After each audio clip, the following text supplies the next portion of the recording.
This experience is quite interesting. And now I would like to ask Kyle Zimmer, who is the head and the founder and the president of an organization called FirstBook, which Kyle runs. 33 lata. Tak, 33 years ago, Kyle started this organization and she runs it. This is a huge organization with $120 million of yearly budget. I'm sorry to be speaking about money, but this is a huge, powerful organization which does amazing things. So, Kyle, please take the floor.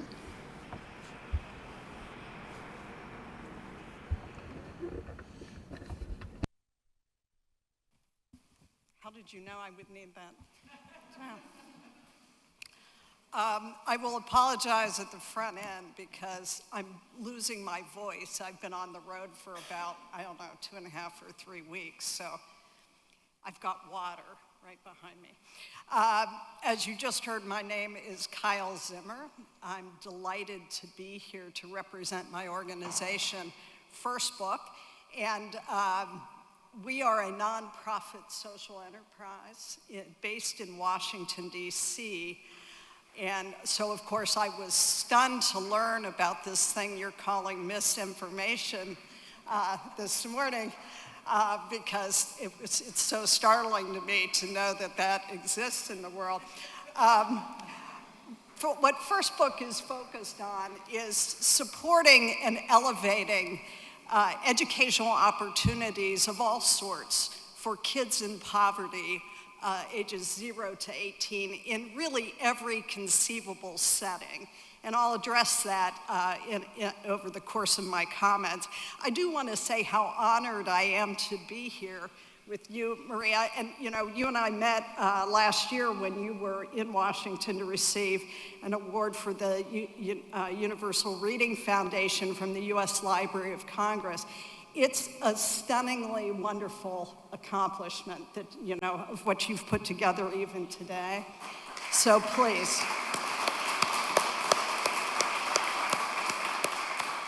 And so it's inspiring to be here, and it's an honor. I think I'm controlling the slides, which should scare all of us. Look at that. We are not the first ones to connect reading and education and citizenship and democracy. The earliest widely acknowledged connection between these critical topics can be found in ancient Greece. It was particularly Athens. The Athenian educational system was specifically designed to produce well-rounded citizens who were capable of shouldering the responsibilities of growing their democracy and developing those early theories. You can find wonderful, inspiring quotes like this by Socrates or Plato or Pericles all over the internet. And while we're inspired by these visionaries, what we have to also remember is that they failed to meet their own goals. Education in ancient Greece was limited to free men, as was their democracy. Most girls were not educated beyond household functions, and slaves were rarely educated at all.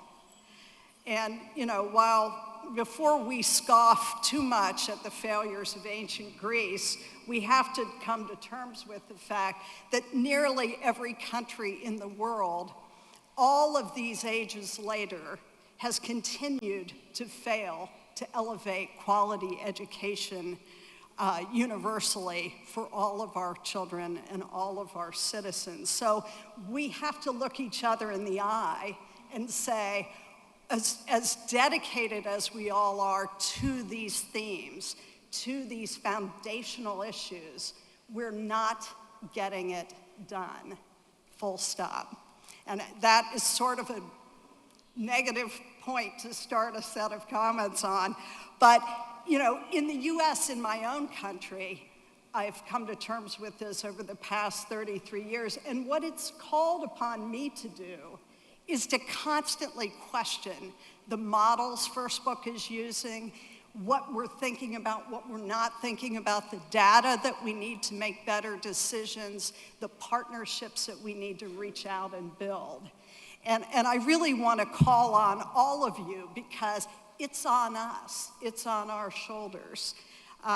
In the US, the major failure falls on the lines of poverty, which of course is a set of issues that are deeply rooted in race and culture in the States. And I believe sometimes when I'm running around the world that there's a sense that the wealth of the United States and just the sheer magnitude of the country, that the streets are paved with gold and that the schools are high quality. And I'm sad to report that the disparities are damning in the US. This is what inequality looks like in the States. And the organization I founded focuses on addressing exactly these kinds of issues. And I tried to put together this slide to show you a couple of things. One is the startling numbers, 27 million kids growing up in poverty. 80% of fourth grade students who are from low-income families, 80% are not reading proficiently.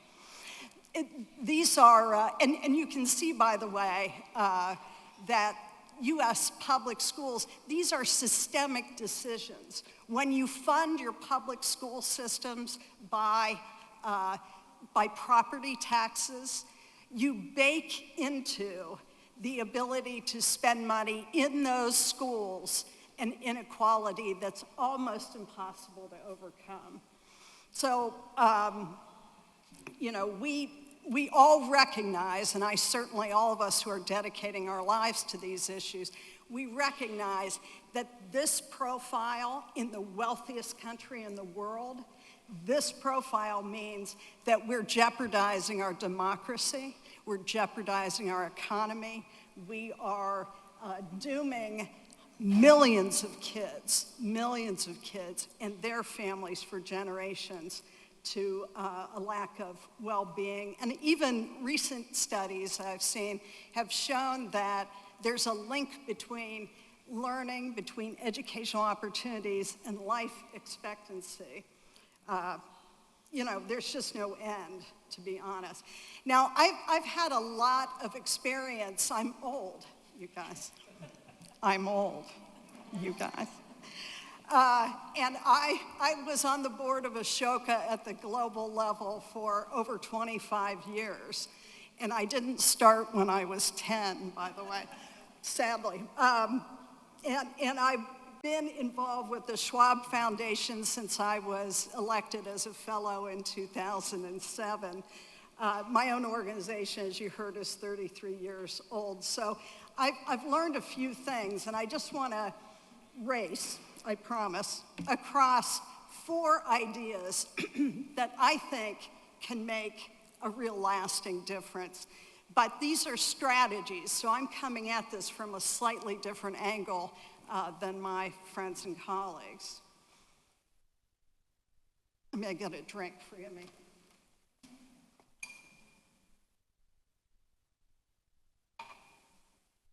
Now I can sing. Number 1 is, the challenges we are facing are far too large for small ideas. The way FirstBook, we have to think big. The numbers are staggering in almost every country, and we have to think big about solutions. So the way FirstBook has tried to address systemic solutions, which I think are critical to making progress, I'm just going to give you a couple of quick examples. FirstBook sees, when we see the number 27 million kids growing up in poverty, that's a daunting number but what we recognize is that there's power in that number. There's power in that number. And from our earliest days, FirstBook sought to aggregate the full breadth of adults in the lives of kids in poverty across the United States. So we have built a community that's unprecedented that currently serves over 600,000 members. These are individual teachers and caregivers from all these kinds of organizations and many others.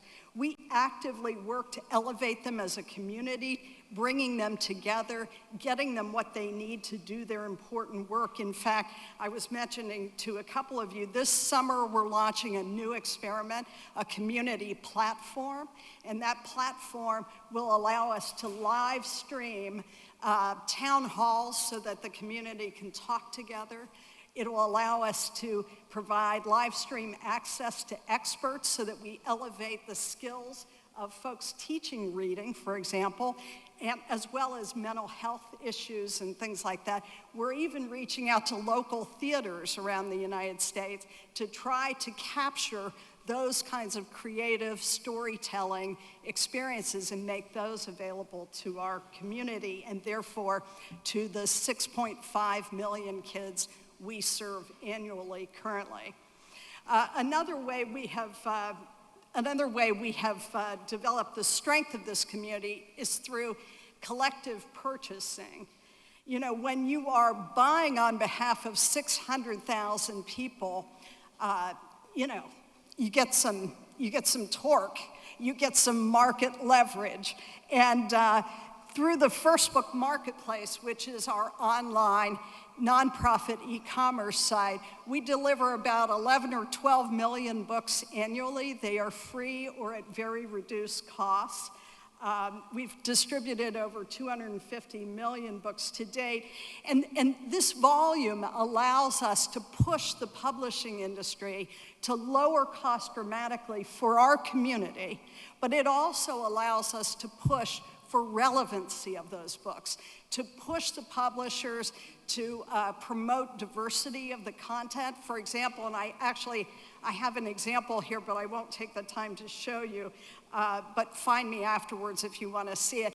We have just added Navajo books to our platform, which is it's the largest tribal community in the United States, and finding books in Navajo is an extraordinary feat, but because we've unified this very broad group of committed individuals, we can make it happen.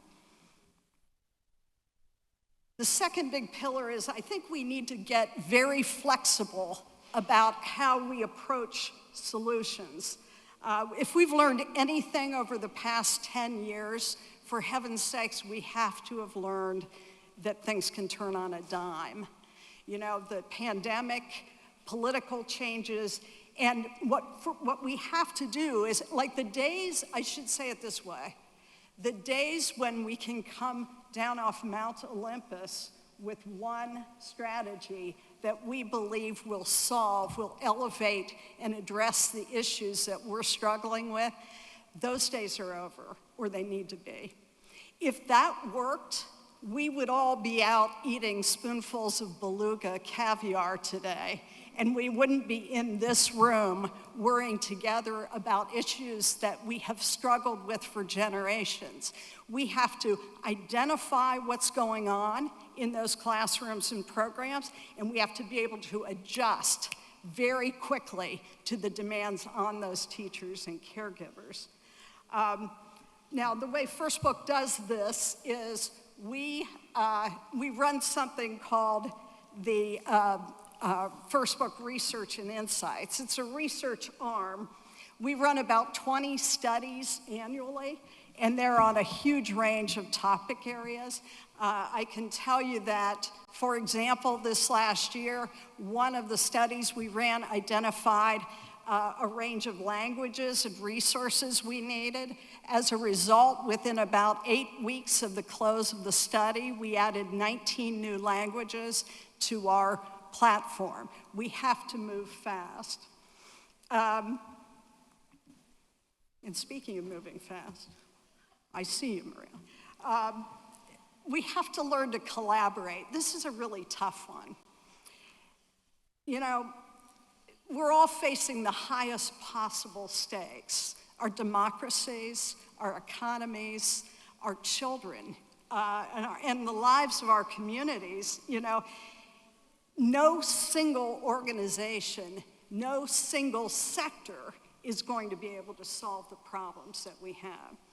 And this is a problem, especially, if I may, for the social sector, because what happens in the social sector is our sector is characterized by such extreme scarcity of resource that it turns potential collaborators into competitors. You know, I was in the for-profit sector before I started FirstBook, and when I started FirstBook, people said, oh, it's gonna be so nice. You're gonna be working with all those lovely nonprofit people, and you are lovely. Don't let me say it differently, but we all know that if you have 5 nonprofits sitting around a table and you drop $1 in the middle of the table, the knives start coming out of people's boots pretty fast. We have to get past that. Now, one recent thing that FirstBook did is we rolled out this, and this was an experiment for us, a Diverse Books for All coalition. It has evolved to be more than 60 organizations serving kids in need. But even this is not easy. We've struggled with this because every organization has a different view of what quality books are. Every organization has a different view of how to prioritize which diverse topics, which cultures.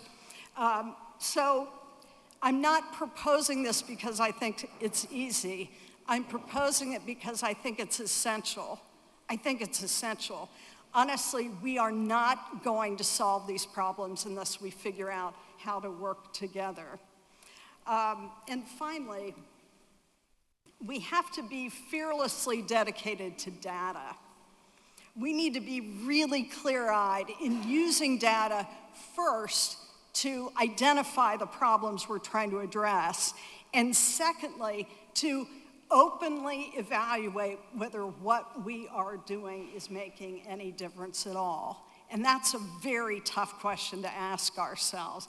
And let me say, with that level of, struggle, for all of us, what we have to do also is share that data.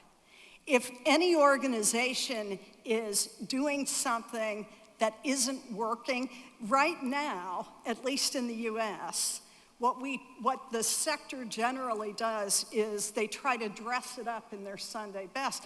And it's an understandable impulse because funds are tight, the funding environment is competitive, and you don't want to walk into a funder and say, you know what, it didn't work.